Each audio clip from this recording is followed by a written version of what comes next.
Marinero, the Sick Podcast, on Saturday at around 5:30 p.m. or whenever it was, we got news that the Carolina Hurricanes signed Jesperi Kotkaniemi to an offer sheet. 1 year, $6.1 million. And the second I heard that, I thought, payback from a couple of years ago. Brendan Kelly, you say what? I say, you know what? I'm saying what a lot of people are saying, Tony. Oh boy, did the Hurricanes troll Marc Bergevin, Jeff Molson, and the Canadiens. And you know what I got to say? Forget being a fan of the Habs or a fan of the Hurricanes. Un coup de génie. It's a real genius move. It is brilliant. It is exactly what a hostile offer sheet is all about. It has mucked up the other team where they can't win. Montreal can't win here. There is no winning here. They've lost. And listen, let's in a league that can use its news. Let's say, for example, right, the National Hockey League doesn't do things usually outside the box. Seattle's been pretty creative early on, and Las Vegas was very, very creative.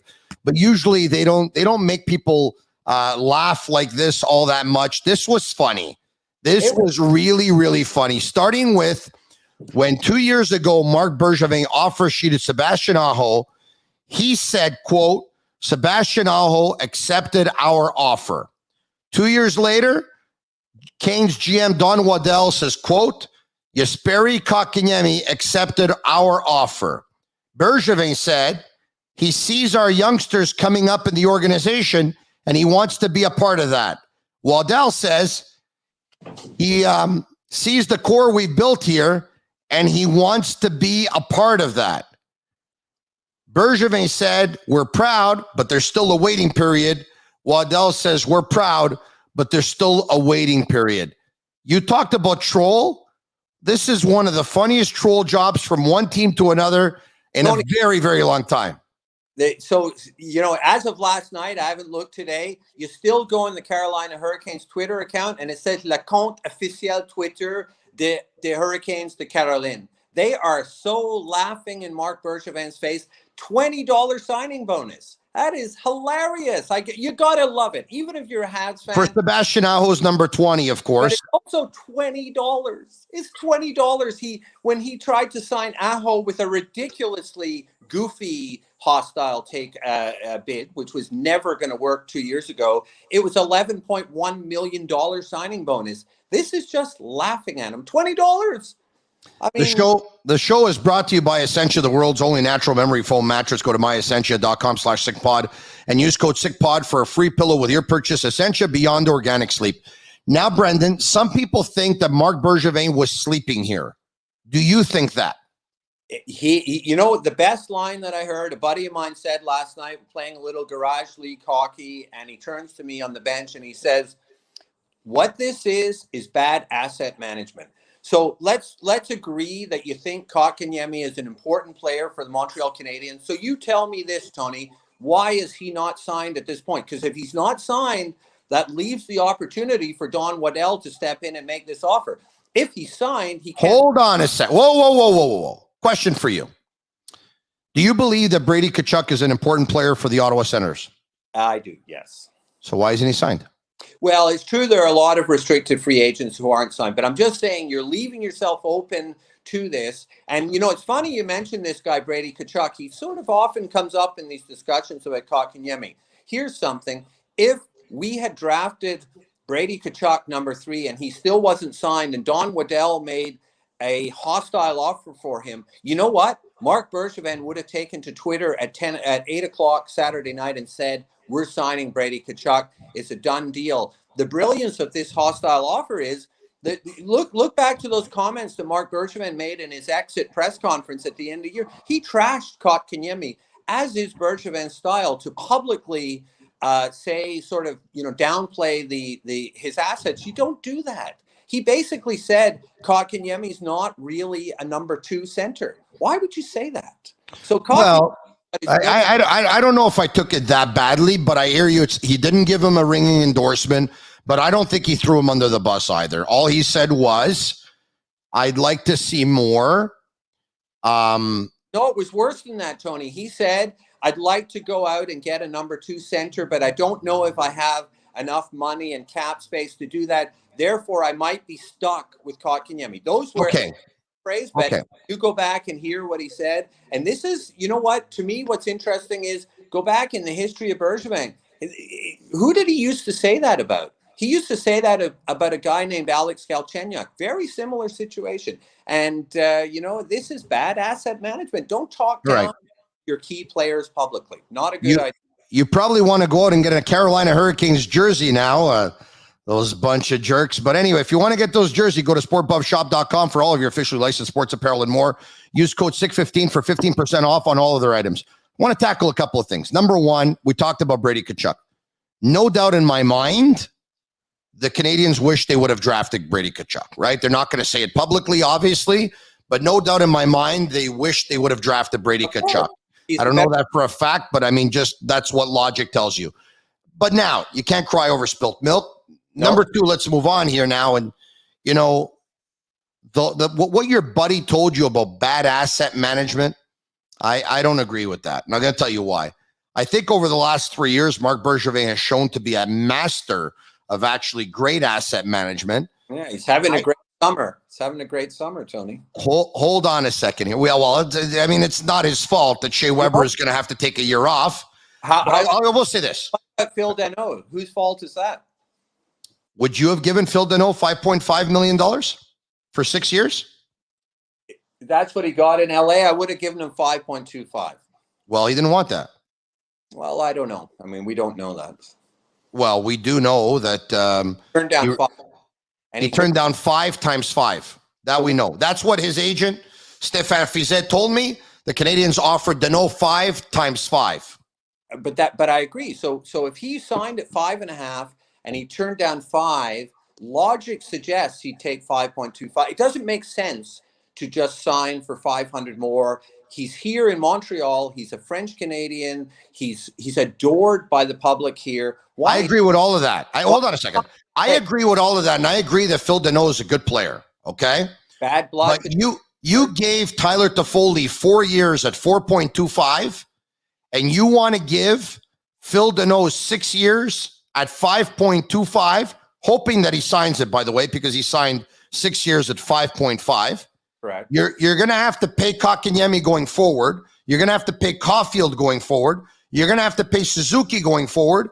And you would have given Phil Danault 6 years, 5.25. I wouldn't have. And I like Phil Danault as a player. What's 200? I mean, seriously, it sounds like a lot of money for most people. But what's $250,000 for a national? Well, it's a lot because this past season, this team was up against the cap and they couldn't make any moves because they didn't even have that amount of money available to them. Bad asset management, like I said. All right. I don't think it was bad asset management with Kotkaniemi. I'm going to tell you why. He tried to sign him. There are reports that he actually tried to trade him. There are reports that Carolina was interested. They couldn't agree on a deal. And then Carolina told them, listen, we make a deal or we're going to offer sheet him. And they didn't bluff. They offer sheeted him.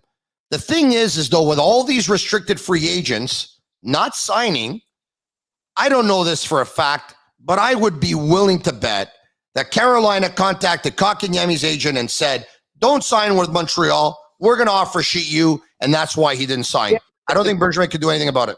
But the big question there, Tony, is like the key thing with the offer sheet. Like it's not making the hostile offer.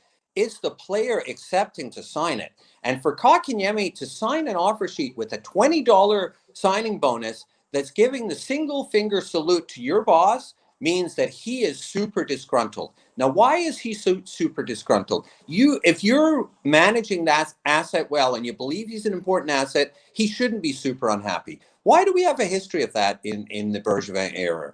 Why is Kotkaniemi, and you got to admit, he is obviously soured on Montreal, just the way Philip Danault became, just the way Radulov was, just the way Markov was. So why is that? Why is Kotkaniemi so unhappy? But hold on a second. Why are they sour? Radulov was sour because he wanted to make... He was treated like crap. That's why he was sour. Why was he not signed? That was another guy that should have been signed. Why, you look at Radulov's contract today, you think the Canadians would have been better off? I'm just saying he was unhappy. He was a guy we really could have used. How much did he improve? Markov wanted to re-sign at 38 years old. You want me to feel sorry for him? Not feel sorry for him. He would have helped us that year. You know that was a mistake. We should have signed him for 1 year. He agreed at the end to 1 year, and Bergevin said, "Whatever, it's a first come, first serve." He wanted 2 years at $6 million a season, if memory serves me well. And in his final year of his 3-year deal, I believe it paid him $4.25 million. And I think the Canadians wanted to pay him that amount that he was making. Listen, I think the Canadians were fair with Radulov. I think the Canadians were fair with Markov. I think the Canadians were fair with Phil Deneau. I really do. Now, it's a business. The guys ultimately that didn't get what they wanted There's left. a story about Phil Deneau that's not out there in the public. That's all I'm saying. What story is that? Well, I'm just saying, I don't know anything. Literally, and many of my detractors would agree with that statement. But all I'm saying, Tony, think about it for a second. He is offered 5 years at 5, and he goes, forget it, not good enough. And then he's offered 5 years at 5.5 and takes it. And he takes it. No. He was offered 6 years at 5.5 by Los Angeles. 5.5. But it's not a big difference in salary. He's going to a place, California. California is not Texas. It's not Florida. My understanding, tax situation's pretty similar. He's leaving a place where he's much loved. He's leaving a place where he was treated great by the fans. He's going to a place where he's going to have a hard time fitting in as a center and where the public will care zero about Philip Deneau. I think something happened between him and Mark Bergevin. I think it's obvious that something did. Phil Deneau saw his role on the team, wanting it to be more offensive, and the Canadians saw his role on the team, saying he's a great defensive hockey player. We'll give the offensive roles to somebody else. That's what I think happened. All right. I want to go back to Kotkaniemi because you said something now that I think about it. And you said he is so disgruntled. And by the way, I do think he's disgruntled because they made him a healthy scratch on several occasions and he wasn't happy with that. And if you recall, when he went to Laval, he was happy to go to Laval at the time. All right. So he's been disgruntled about a few things.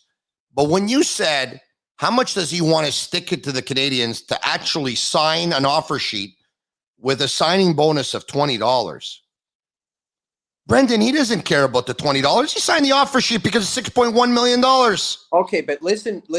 And you would have signed and I would have signed. Okay, but he knows we agree he's a relatively intelligent young man. Yes, of course. So he knows that Carolina is trolling Mark Bergevin. So he wants to go to Carolina. If he comes back to Montreal, this is going to be very difficult because it's not just a hostile, it's a team making fun of his boss. So he is seriously unhappy. And I think if you look at what happened in the playoffs. What happened in game 1 of the Toronto series? How did he play in that? He didn't play because he was not in the lineup at the start of the playoffs. And when everything was on the line, when the whole season, and I think looking back at that series with Tampa Bay, it was closer than we think. They won 1-0 the last game. There was a game Montreal could have won. Their season was on the line to at least make it a real Stanley Cup final.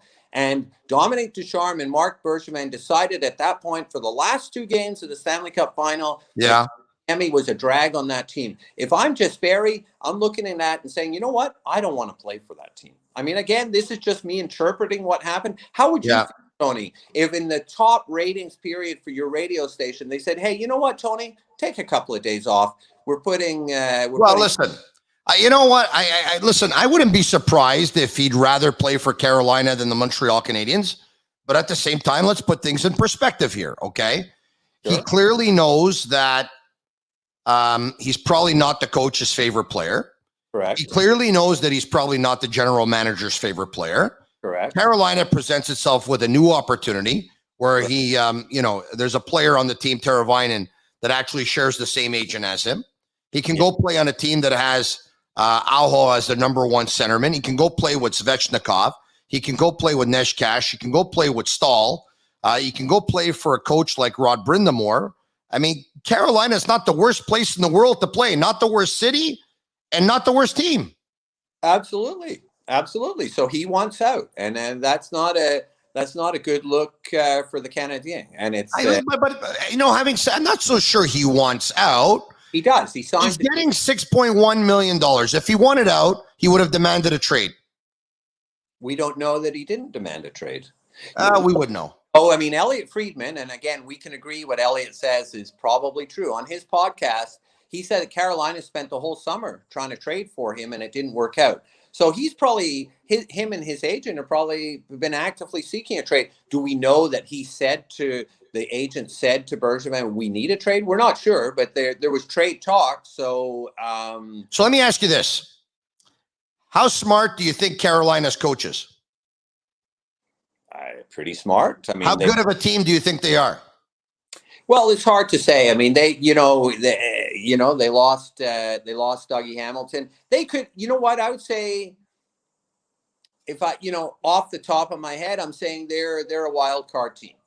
Pretty encouraging. I think they're better than that. Pretty encouraging to think that a team that's that competitive actually thinks that Kotkaniemi could be a really good player for their team. Maybe we should look at it that way. And I think one of the things, and I mean, it's like, this is like trying to deal with different points of view at the same time, but it's like they think more highly of Kotkaniemi than Bergevin does and Dominic Ducharme does. Now, that's really interesting. And I mean, my position on Kotkaniemi as a player, I was having a big argument with my good buddy Matthias Brunet this morning from La Presse. My point of view, and Brunet is the biggest Kotkaniemi booster in the universe. He's more of a fan of Kotkaniemi than Bergevin. My point is, I'm not saying he's a bust.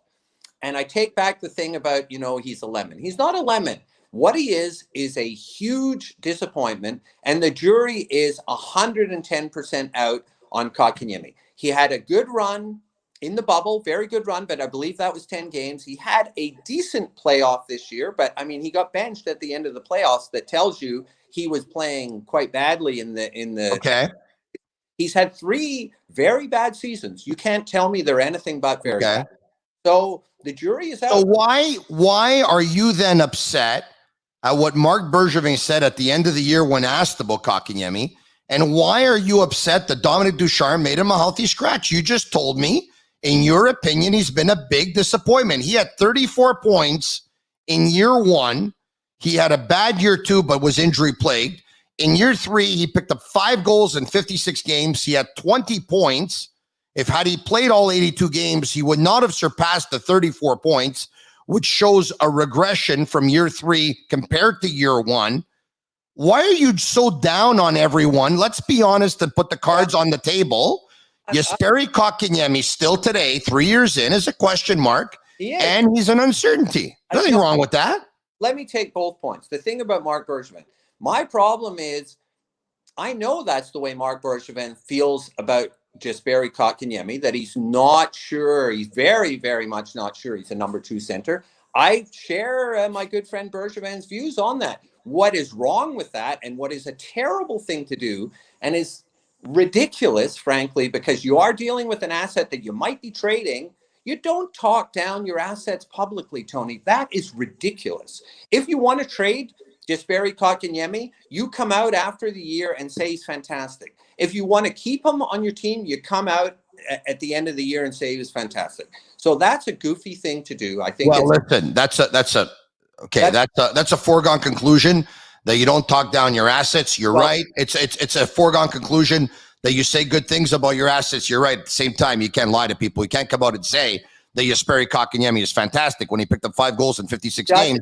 And when he picked up 20 points. He does not need to be so negative about him. Look at the way he talked about Phil Danault, too. He's just really negative in his public comments. He says, someone said to him in that same press conference, they said, Danault, and let me say, and I'm sure you agree with me, the Montreal Canadiens are not in the Stanley Cup final without Phil Danault. His defensive play in those playoffs was 100%.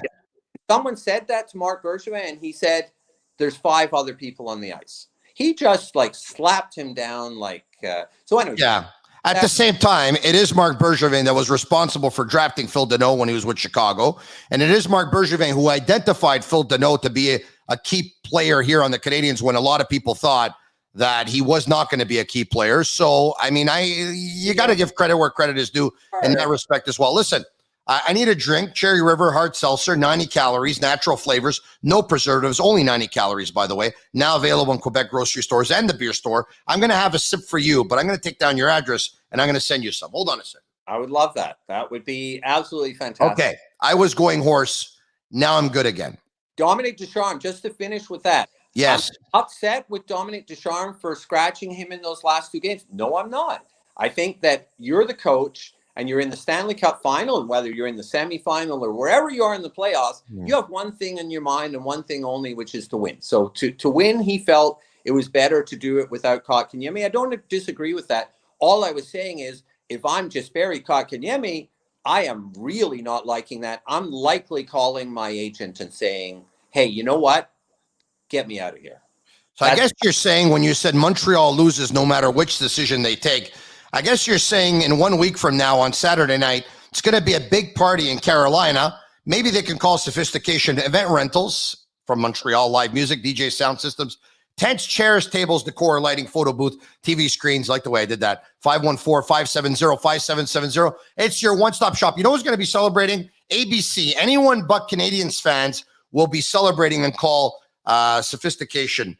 So now let me ask you this. You, Brendan Kelly, do you match? And number two, more importantly, do the Canadians match? You know, I want you on record here. Okay. Let's go. Okay. So I got to say, it's a very tough one to call. So do I match? I don't think I do, because that makes him the second highest paid forward after Brendan Gallagher. All of the other forwards, or most of them anyways, are going to walk into that room in September and look at Kotkaniemi, and they ain't going to be happy, right? We know that's the way it works. And does he deserve 6? He doesn't. It's not his fault. They shouldn't be mad at him. It's not a matter of it being his fault. They're not. You're right. They're going to be mad about the situation. And the thing about that is, they're going to be like, let's say, whoever, he's going to be the second highest paid. So all the other guys, the Toffoli's, the Caulfields, Suzuki. How does Nick Suzuki?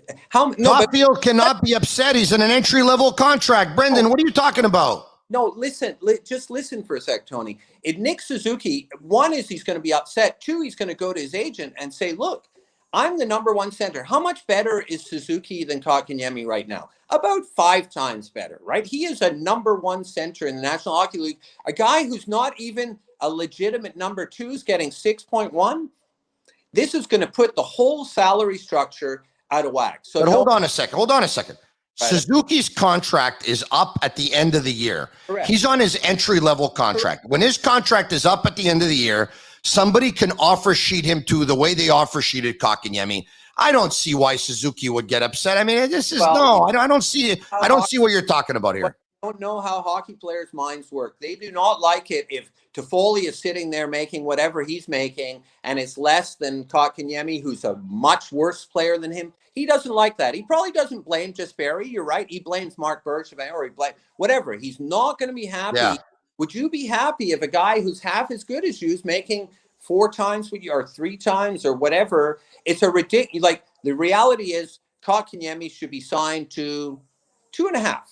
Right? 6 is absurd. It's a completely absurd number for a guy. He scored 5 goals. He has not had a good. Yeah. Listen, I don't really care all that much what other people make. I do know I'm worth millions. I know that you make millions, so that I know. Unreal. Does Mark Bergevin match? You walk. You don't match. You mentioned that to me, but do you think Bergevin matches? Keep in mind, by the way, if he matches for 365 days, he cannot trade the player. Yes, correct. And then he's stuck with a big salary for a while in all likelihood. So I got to say, the thing is, and a lot of people were talking about that, there's a lot of pride involved. If he does not match, correct, then that hurts Mark Bergevin's pride, because it means that it was a mistake to sign. If he doesn't match, he has a deal lined up this week with another team to bring in a player to replace Kotkaniemi. I don't see the Canadians issuing a press release saying that they're not matching and they don't bring in somebody right away to replace Kotkaniemi, because panic's going to set in here. There are season ticket holders. There are obligations to them as well. There's an obligation to Carey Price, Brendan Gallagher, Jeff Petrie, veterans in the National Hockey League, to make this a competitive hockey team. I don't know if he's going to match or not. My guess is that he'll match. I would match, but if he doesn't, he has to have a deal for another player coming in. Okay, he has to. Two things. One is, okay, I'm going to say he won't match. Secondly, I'm going to say even if he has Kotkaniemi, forget that. But prior to Saturday night, we're already weak at center. We've already got a line of centers that's not great. That's why they can't afford to let him go. So you take Kotkaniemi out of that.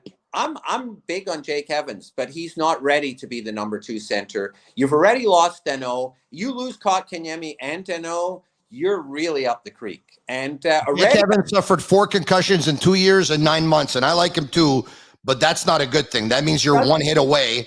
Matthew Perreault says he's better on the wing than he is at center. Jonathan Drouin did not work out at center. Cedric Paquette is a 4th-line centerman. Ryan Poehling's not a shoo-in to make this team. I don't think you have any other choice. I think you have to match, but hey, once again, if he doesn't, it's because he's made a trade to bring in somebody else. So let me ask you this. Who's going to win the Super Bowl? If you were to place a bet on MyBookie, go to mybookie.ag/the Sick Podcast and use code SickPicks for 50% deposit bonus. Bet, win, get paid. The NFL season is days away. Who's going to win the Super Bowl? Tell me right now. You're going to go on the record. The homer, I got to go with the Alouettes. You know, I think that the Alouettes play in the CFL. I told you the Super Bowl. I'm a stand-up comic. I got a sense of me and you, Tony, are one of the few 2 guys in the whole sports world who have a sense of humor, along with actually Thomas Dundon. I mean, from the Hurricanes. I don't know. Thank you. Well, I don't know how. So the Alouettes is your pick to win the Grey Cup. Let's go with that. Absolutely. We'll talk to you soon. See you, Brendan. All right. Thanks, Tony. See you later, man. Cheers, buddy. Always fun.